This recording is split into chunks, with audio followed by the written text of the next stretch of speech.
This is therefore to say that transformation of human consciousness through meditation is frustrated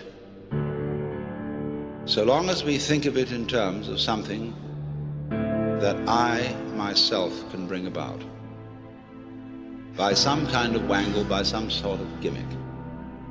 Because you see, that leads to endless games of spiritual one-upmanship and of guru competitions, of my guru is more effective than your guru, my yoga's faster than your yoga, I'm more aware of myself than you are, I'm humbler than you are, I'm sorrier for my sins than you are, I love you more than you love me.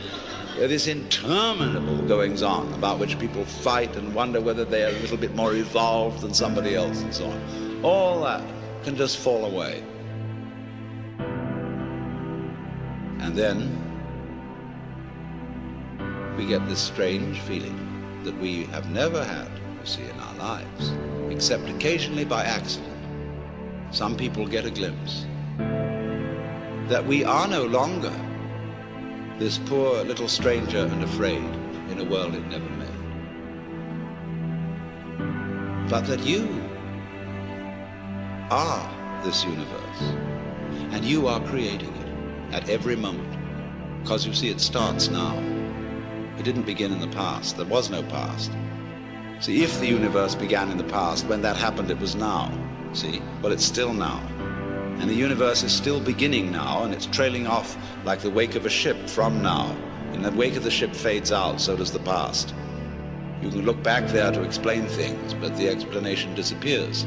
You'll never find it there. Things are not explained by the past. They're explained by what happens now. That creates the past, and it begins here. That's the birth of responsibility.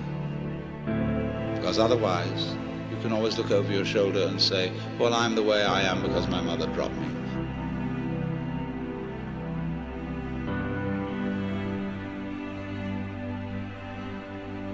And she dropped me because she was neurotic because her mother dropped her. Now away we go back to Adam and Eve, or to a disappearing monkey or something. We never get at it. But in this way, you're faced with it, you're doing all this.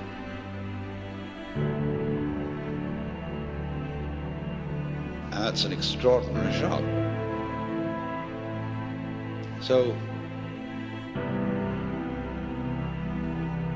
cheer up.